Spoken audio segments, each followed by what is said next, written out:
Trois titres constituent l'ossature de cette édition de l'information ce soir sur les antennes de la télévision du monde. Selon la dernière enquête démographique de santé 2018, seulement 30% des nourrissons de 0 à 5 mois sont sous alimentation maternelle exclusive, un pourcentage en dessous de la norme qui n'est pas sans conséquence sur les adultes et sur ces nourrissons. Également en titre, un présumé trafiquant de défense d'ivoire mis hors d'état de nuire. Le coup de filet est à mettre à l'actif des éléments de la compagnie de gendarmerie de Douala 2e, Andagbone. L'infortuné attend désormais d'être présenté devant le procureur de la République. Et puis, hors de nos frontières, 5 jeunes Français soupçonnés de viol en Espagne. Une Norvégienne âgée de 20 ans accuse ces jeunes touristes français de l'avoir violée dans un hôtel touristique. Voilà pour le sommaire.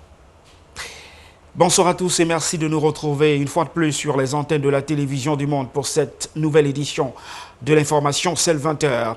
Édition que nous ouvrons par cette semaine mondiale de l'allaitement maternel, débutée le 1er août et qui s'est achevée le 7 août dernier.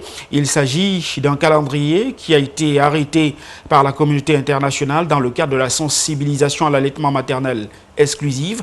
L'occasion pour les autorités camerounaises et les spécialistes de la santé dans la région de l'ouest du Cameroun de sensibiliser les femmes enceintes et les femmes en général sur l'importance de l'allaitement maternel exclusif des nourrissons âgés de 0 à 5 mois. Les précisions de Praxed Toulou et de Herbert Kwamo.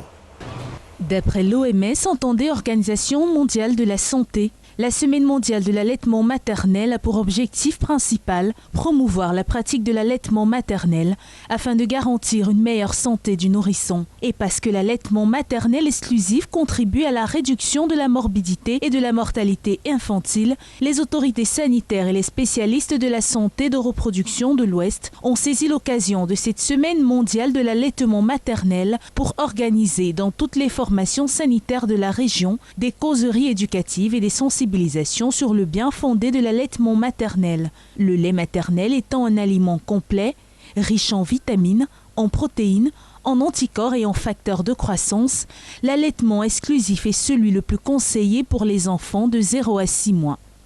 Les spécialistes recommandent de mettre l'enfant au sein les 30 minutes qui suivent l'accouchement afin qu'il bénéficie du premier lait, le colostrum, très riche en nutriments.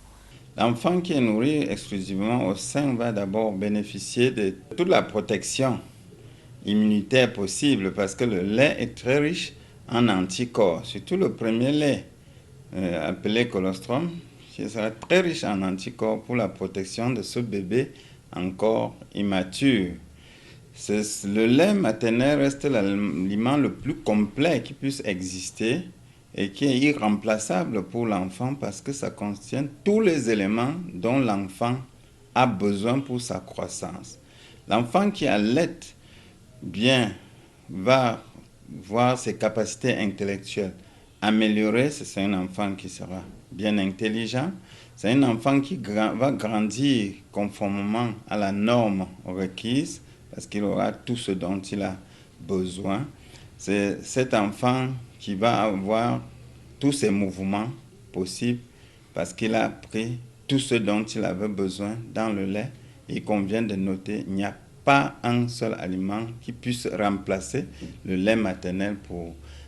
L'allaitement maternel procure beaucoup d'avantages tant au bébé qu'à la maman et à la famille tout entière, souligne à grands traits les professionnels de la santé.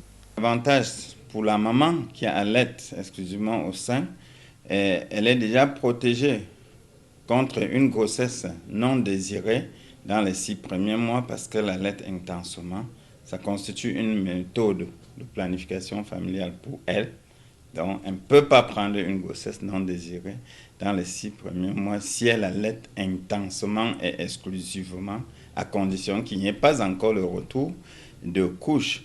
Cette maman qui allaite son bébé va voir l'affection entre l'enfant et la mère se développer davantage parce que pendant l'allaitement, il y a une communication étroite entre la mère et son bébé. Et il convient de noter que pour cette maman qui allaite exclusivement, elle n'aura plus à dépenser de l'argent pour acheter d'autres laits substituts pour l'enfant, donc elle va économiser suffisamment de l'argent. Parce que la lait... De l'avis des spécialistes, il faut mettre très régulièrement l'enfant au sein pour ainsi accroître la montée laiteuse. Dans le cas échéant, un allaitement artificiel ou mixte s'impose.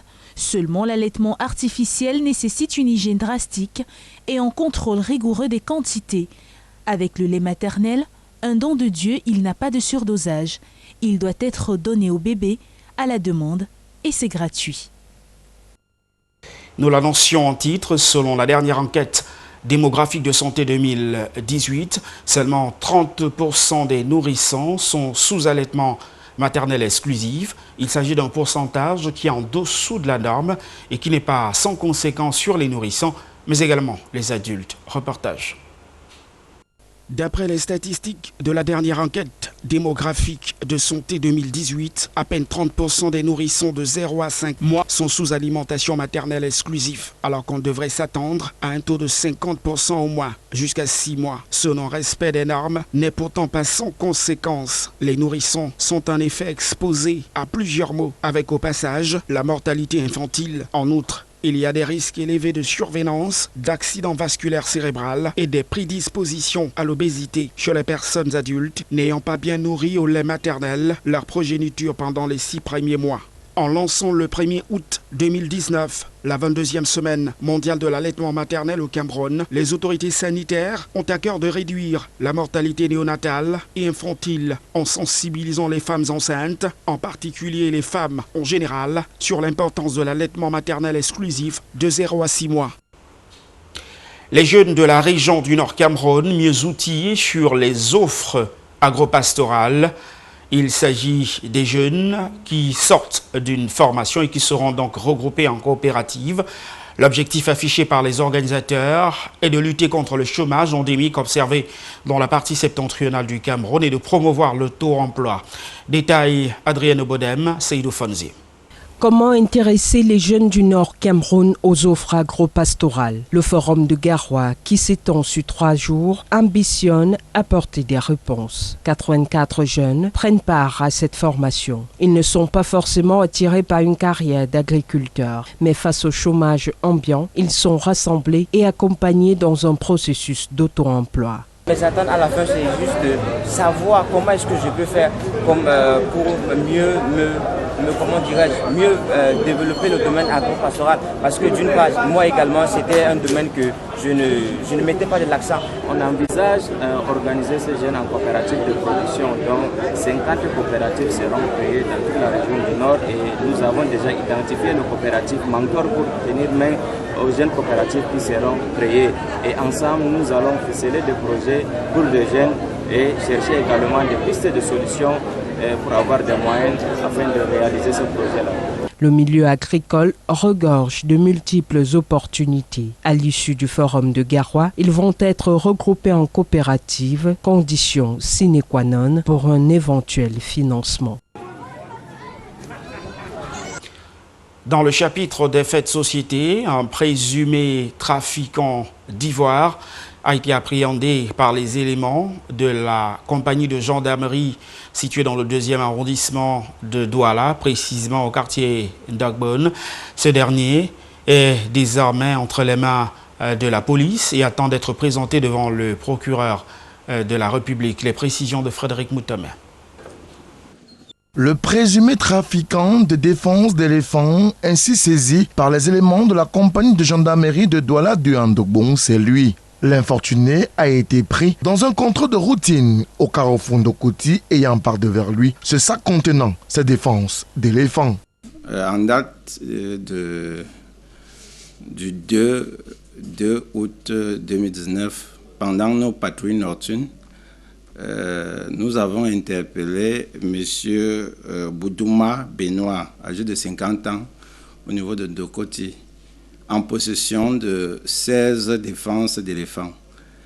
Et pendant l'exploitation, il ressort que un ami au nom de Benoît lui aurait apporté ça depuis Bertois pour qu'il trouve un preneur ici dans la ville de Douala. Interpellé, puis conduit à l'état-major de la compagnie CIS Andogbon, le présumé trafiquant nie en bloc son implication dans cette opération et parle de piège. Je me retrouve ici tout simplement innocemment. Tout simplement parce que j'ai un ami au nom de Mikonda Honoré. C'est lui qui fait souvent la ligne de la SCA pour faire la transaction. En fait, ça c'est sa première fois qu'il a fait ce genre de business. Donc il est donc venu, il a donc eu des clients chinois qui m'ont demandé donc de pouvoir aller les livrer. En allant donc les livrer, dans la soirée de mercredi à jeudi de la semaine passée, c'est là où j'ai été pris entre les mains de la gendarmerie. De toute façon, il était question que si je livre, il va me donner de quoi. Mais on n'a pas de deal entre. Il était question que il va me donner ma cote part, c'est tout. Ça, c'est pour ça que je vous ai dit que moi j'ai été piégé. C'est tout le problème. J'ai été piégé. Donc je me retrouve dans une situation comme ça, j'ai été piégé. Et alors que les enquêtes se poursuivent sereinement pour tenter de démanteler ce probable vaste réseau de trafic d'espèces protégées, le commandant de compagnie de Douala-2 à Ndogbon appelle les populations à plus de collaboration. Pour le moment, son complice est toujours recherché et nous sommes convaincus que nous allons mettre main sur lui. Et par ailleurs, j'ai saisi l'occasion pour laisser un message aux populations. Généralement, quand ils sont en détresse, ils se trompent de numéro. Au lieu de nous appeler au 113, le COG, ils se trompent, ils appellent généralement le 1501. Or, le 1501, c'est là pour dénoncer juste les déviances des personnels de la gendarmerie. Donc, chaque fois, quand les populations sont en détresse, qu'ils appellent le 113, nos patrouilles sillonnent à tout moment les rues de la capitale. Donc, à chaque appel, nous allons déployer nos patrouilles sur les lieux. Derrière les géoles de cette unité de la gendarmerie nationale, depuis son interpellation, ce présumé trafiquant de défense d'éléphants attend d'être traduit devant le procureur de la République pour répondre des faits qui lui seront reprochés. Dans la région de l'Est du Cameroun à présent, un gang de présumés malfrats séjourne désormais dans les geôles de la brigade de terre du Lhomme et Djerem. Il leur est reproché d'avoir extirpé la vie à un expatrié d'origine espagnole. Ce gang de présumés malfrats tentait ainsi d'entrer en possession de l'or et du mercure au sein d'une société d'exploitation minière. Les précisions de Jean-Jean Mayadna et de Babi Sielem. Voici les présumés malfrats qui ont ôté la vie à un homme de nationalité chinoise, Angoura, d'un des arrondissements du département du Lhomme et Djerem, dans la région de l'Est Cameroun. La tentative de vol aggravé et de conspiration d'assassinat du chinois Wu Zhangshu, un exploitant minier du côté de Colomine, dans la région du Soleil Levant, a été savamment piloté par un ex-employé, cerveau de ce gang de présumés assassins, tous des ouvriers de cette société d'exploitation minière. On devait aller en congé technique. Moi et l'un de mes collègues, un ancien collègue du travail, on a fait comprendre qu'on devait aller en congé technique. C'est la possibilité de faire le business, c'est-à-dire prendre de l'or et le mercure et se partager. Le cambriolage du site du camp marié, qui a malheureusement coûté la vie à cet étranger, visait plutôt le produit de lavage d'or, qui devrait rapporter à chacun de ses employés la rondelette somme de 400 000 francs CFA. Et l'irréparable s'est produit avec la mort de Wu Zhangshu, qui a reçu un coup de poignard en pleine poitrine. L'objectif, ce n'était pas de tuer le Chinois. L'objectif, c'était de prendre juste le mercure et l'or. Et puis, on se partage l'argent et puis on part. Vu les conditions du travail, comment on était vraiment maltraité et manœuvré, le chantier devait s'arrêter. Certains ouvriers, parmi lesquels un ancien employé, ont donc fomenté un coup pour s'approprier et s'accaparer le produit, n'est-ce pas, du lavage de l'or. Donc il était question pour eux d'arriver sur ces sites et de neutraliser le sujet chinois afin de récupérer l'or qui avait été accumulé pendant ce temps. Donc, apparemment, d'après eux, du coup, on est foiré, hein, car ils n'avaient pas prévu la mort du sujet chinois. Donc, pris de panique, les intéressés l'ont abandonné, je crois, dans un mar de sang et ont pris la fuite. La filature des éléments du commandant Guy Yaban dans Vogo, avec l'appui des militaires en faction et des populations riveraines, a permis de mettre la main sur ces 9 hors la loi, ce en attendant de rattraper leur complice de 10e qui est en cavale. Mettre la main sur les militaires, les suspects en question. Donc pour le moment, tous ils sont passés aux aveux et pour le moment, tous ont été interpellés. En dehors, n'est-ce pas, d'une seule personne qui serait encore en fuite.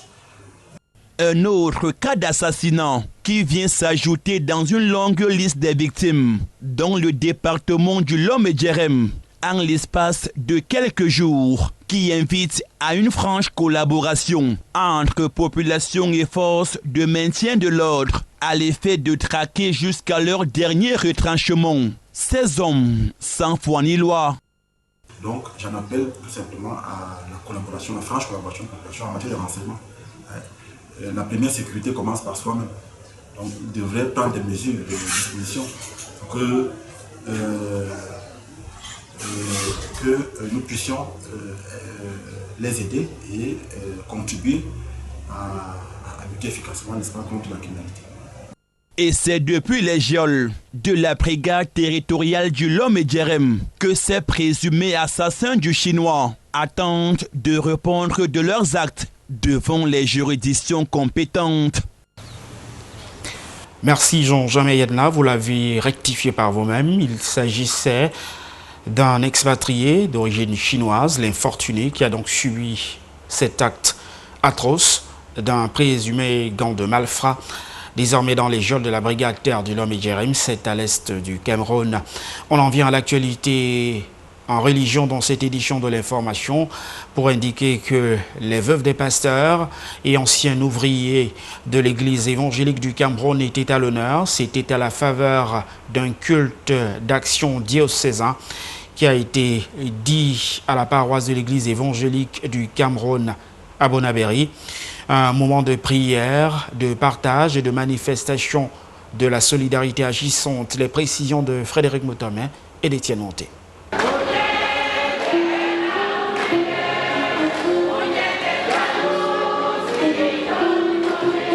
La diaconie toujours vivante à l'église évangélique du Cameroun. La coordination justice et équité de l'EIC vient encore de renouveler cette action de solidarité en faveur des veuves, des pasteurs et autres anciens ouvriers à la retraite au cours d'un culte solennel dit en la paroisse EEC de Bonabéry à Douala 4e. Et aujourd'hui, nous, la coordination justice, équité et vérité, nous avons pensé à nos collègues qui ne sont plus en service parce qu'ils sont en retraite. Nous avons pensé à leurs veuves. Donc pensez à leur famille. Nous les avons reçus, ceux du centre, ceux du littoral, ceux de l'ouest, venus d'ailleurs, de différents horizons. Et nous avons pensé que aujourd'hui, nous allons casser notre grenier, pas pour en construire de grands greniers, mais pour partager et distribuer les fruits de notre combat. Cette action de générosité prescrite dans les Saintes Écritures, qui rentre dans le cadre de la célébration de la fête de la Pentecôte 2019, a mobilisé en ce lieu de prière les chrétiens de l'Église évangélique du Cameroun et les bénéficiaires venus des régions du centre, de l'ouest, du sud-ouest et du littoral. L'Évangile dit qu'il faut écouter la parole, mais surtout il faut la mettre en pratique. Je crois que ce matin, nous avons essayé de mettre la parole du Seigneur en pratique. Nous avons essayé d'apporter un peu de chaleur, un peu d'amour à nos parents, à nos aînés, à ceux qui nous ont précédés sur cette voie, dans cette tâche. Et vous ne pouvez que me voir heureux de ce qui s'est passé, de ce qui est en train de se passer. En remettant ces présents constitués d'espèces sonnantes et trébuchantes et des produits de première nécessité, la coordination justice et équité de l'EEC entend ainsi appuyer et accompagner de manière conséquente les familles de ces ouvriers décédés et à la retraite pour bons et loyaux services. D'ailleurs, les récipiendaires ne manquent pas d'éloges à l'endroit de la coordination. Dans la parole de Dieu, il dit que le Seigneur est le mari des veuves, le père des orphelins. Et c'est une grande joie immense que nous avons de recevoir ce paquet. Et nous n'avons rien à dire que merci, un merci qui n'a pas de dimension. Au-delà de ce geste de solidarité posé, ce culte a aussi été le lieu de donner aux chrétiens de l'EIC l'information la plus récente en rapport avec le procès en annulation des élections de Ngaoundéré qui a abouti à une décision de justice mettant en place un directoire conduit par le révérend André Epemoussanga. Et ce directoire, donc, nous pouvons que leur souhaiter beaucoup de chance, beaucoup de courage. Parce que le travail est très difficile, mais avec nos prières et avec le concours des pasteurs et de tous les autres laïcs, nous pourrons leur apporter nos soutiens et leur prêter nos concours pour que Dieu revienne. Malgré la querelle au sommet de l'Église évangélique du Cameroun, l'action diaconale, quant à elle, reste forte et présente sur le terrain. Et le culte de dimanche 4 août 2019 dernier à la paroisse EEC de Bonabéry le démontre à suffisance. Hors de nos frontières, des centaines de sculptures d'hommes et femmes victimes d'esclavage exposées pour marquer les 400 ans du commerce transatlantique des Noirs.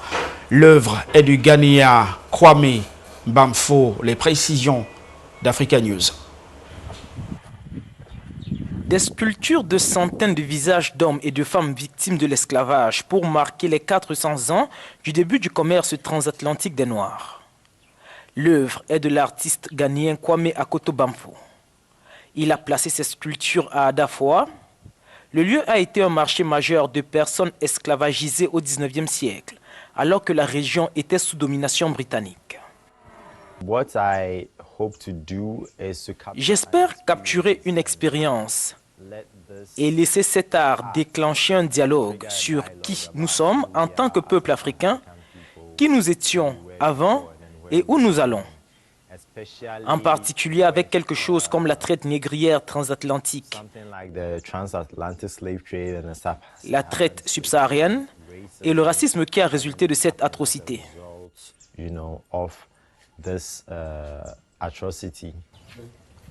Akoto Bamfo explique avoir fait évoluer son art. Naguère, il choisissait des portraits du passé pour saisir certains traits. Maintenant, sa méthode est plus aléatoire pour saisir l'Afrique dans son ensemble. Auparavant, je choisissais un modèle particulier en fonction de l'apparence, puis de ce que j'avais dans la tête et de ce que je voulais dépeindre. Mais au fil des ans, j'ai décidé de réduire l'idéalisme qui prévalait dans le travail, dans le récit et les personnes représentées.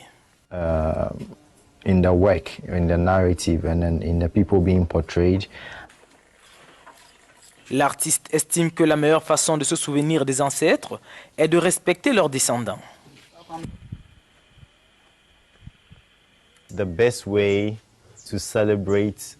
Je pense que la meilleure façon de célébrer ces 400 ans est de regarder ce que ces gens ont à faire, d'honorer les rêves de ces gens que nous avons perdus et rêver qu'ils étaient des êtres humains, qu'ils avaient des droits et que leurs descendants devraient continuer à avoir des droits et être considérés comme faisant partie des citoyens du monde. Lancé en 2010, le projet continue de croître et de s'étendre à travers les continents. L'une de ses œuvres est déjà exposée au Mémorial pour la paix et la justice en Alabama, aux États-Unis. Toujours hors de nos frontières, ce sont 5 Français touristes soupçonnés de viol sur une jeune Norvégienne de 20 ans qui ont été interpellés et placés en détention. préventive. Les détails de nos confrères d'Euronews. 5 Français âgés de 18 à 19 ans arrêtés en Espagne après des accusations de viol collectif. Les touristes ont été interpellés avant qu'ils ne rentrent en France. C'est une Norvégienne de 20 ans qui raconte avoir été contactée sur les réseaux sociaux par les jeunes. Avec une amie, elle les a rejoints dans une location touristique de Benidorm, au sud de Valence. Son amie est partie, mais la Norvégienne est restée dans l'appartement où elle aurait été violée. Un gendarme français affecté temporairement à Benidorm a apporté son aide pour l'enquête. Les autorités espagnoles font régulièrement appel l'été à des gendarmes étrangers sur des sites fréquentés par les touristes.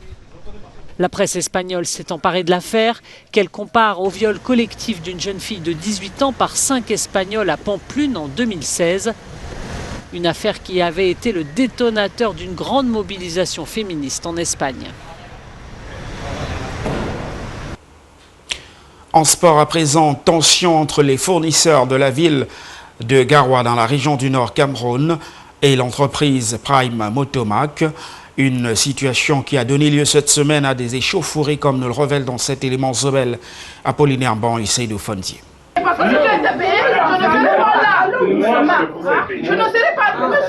Le ton est monté d'un cran entre les fournisseurs de la ville de Garoua et l'entreprise Prime Motomac en charge de la réalisation des infrastructures qui serviront de cadre à la Coupe d'Afrique des Nations 2021. La raison de cette situation tendue, c'est le non-paiement de la dette contractée par l'entreprise auprès des fournisseurs depuis près de 2 ans. Nous sommes dépassés, voilà maintenant 2 ans qu'on nous raconte les mêmes histoires, où on diffuse des informations soi-disant qu'on a été payé, pourtant une bonne majorité d'entre nous n'a pas été payé. Et aujourd'hui, l'information de la résiliation de ces chantiers devient encore comme une gifle pour nous les fournisseurs parce que Prime nous écarte complètement de l'avancée, et non seulement de l'éclaircissement de l'avancée de cette situation. La situation a donné lieu à une réunion de crise où la partie incriminée a difficilement trouvé des mots pour expliquer le blocus. Si je vous dis certaines choses, ce serait plus de mal que de bien. Je vais vous parler en tant que votre enfant, votre frère, et je vous dis, cette histoire-ci est compliquée. Essayez de parler pour qu'on puisse comprendre. Là, on saura comment cette histoire est très compliquée. Donc, je ne veux pas entrer dans le détail. Il est nécessaire qu'on construise ce qu'il y a à construire. Vous comprenez un peu? Parce que le plus important ici, c'est que Garoua ait ses infrastructures et que la compétition se joue ici. Les fournisseurs aux abois se réfèrent au gouvernement pour apporter une solution à ce problème. Est-ce que l'État prévoit pour nous, pour sortir les fournisseurs de Garoua dans cette situation? Il faut bien que l'État essaie de nous aider, ça ne va pas. Nous sommes prêts à recevoir, nous avons été des leaders de soutien du président de la République. Dès l'instant où on a décidé d'envoyer la canne à Garoua, nous nous sommes levés, femmes comme hommes, enfants comme vieillards, pour accompagner Prime Motomac, ainsi que Mota Engine. Il n'est pas seulement bien de tirer Prime sur le rideau. Je suis d'accord qu'ils sont dans une situation où on ne les a pas compris, on ne les comprend pas. Mais là n'est pas le problème, ça fait 2 ans que ça dure. Ça fait 2 ans que ça dure. Qu'est-ce que l'État a fait pour nous? Qu'est-ce que l'État a fait pour nous sortir de cette situation? Il faut que l'État réagisse. Si rien n'est fait, cette situation tendue pourrait davantage ralentir les travaux et compromettre le délai de livraison des différents chantiers dans la ville de Garoua. Parce que même ce que j'ai reçu, ce qu'on a dit qu'on va payer, on ne m'a pas encore payé la dernière. Oui, mais entre mai 2018 à... Toujours en sport, nous parlons cette fois-ci de la Coupe africaine Interclub. L'Union des mouvements sportifs de l'OM stoppé net dans ses préparatifs. Formation qui devrait rencontrer dimanche prochain AS Vita de Brazzaville. Match comptant pour les qualifications de la Champions League africaine. Les champions du Cameroun en titre ont été stoppés net dans leur élan. Eux qui avaient projeté une rencontre amicale face à AS Fortuna, rencontre qui n'a pas pu se tenir et pour cause. Le stade militaire est resté hermétiquement fermé pour des raisons jusqu'ici Inavoué Zobel Apollinaire Bon. Présent dans la capitale politique depuis quelques jours pour attendre son adversaire de dimanche prochain, AS Vita Club de Kinshasa, UMS de Loum devrait affronter ce mercredi en amical la formation de AS Fortuna. Malheureusement, le club du département du Mungo a vu les portes du stade militaire qui devait servir de cadre à cette rencontre lui être fermées aux grandes dames des joueurs et encadreurs et de quelques fans du club ayant effectué le déplacement pour le dit stade. Je suis venu là pour voir un beau match et surtout que comme la nouvelle saison approche, je voulais voir les nouvelles recrues dans les deux équipes. Mais quand ça se passe comme ça, c'est gênant. Gênant et on se pose des questions. Est-ce que c'est un malheur qui est sur nous ou pour qu'on vive les mêmes problèmes chaque année, pour que les mêmes difficultés nous arrivent? Vraiment, c'est gênant. Le même stade a été occupé quelques minutes plus tard par la sélection cadette du Cameroun pour sa séance d'entraînement. Mais malgré ce quiproquo, le coach Charlemagne Bongo et ses joueurs restent concentrés sur l'objectif. C'est vrai que ce match était hyper important pour nous parce qu'il allait nous servir de baromètre, mais nous n'allons pas nous mettre à pleurer maintenant. Il ne faut pas que ce désagrément nous surprenne. Donc nous allons mettre un plan B pour éventuellement trouver la possibilité de rattraper cette journée d'aujourd'hui sur le plan athlétique. Nous sommes bien préparés et psychologiquement pour le match de dimanche. Des sources bien introduites indiquent que le directeur du stade militaire a fermé les portes de celui-ci faute de présentation d'une autorisation de la Fédération camerounaise de football ou du ministère des Sports permettant à UMS de Loum d'occuper l'espace. Dur donc pour le club du président Pierre Kouemo à la veille d'un rendez-vous aussi important pour le Cameroun. Avant de mettre la clé sous le paillasson de cette édition de l'information ce soir, le rappel des principaux sujets qui ont constitué la vitrine.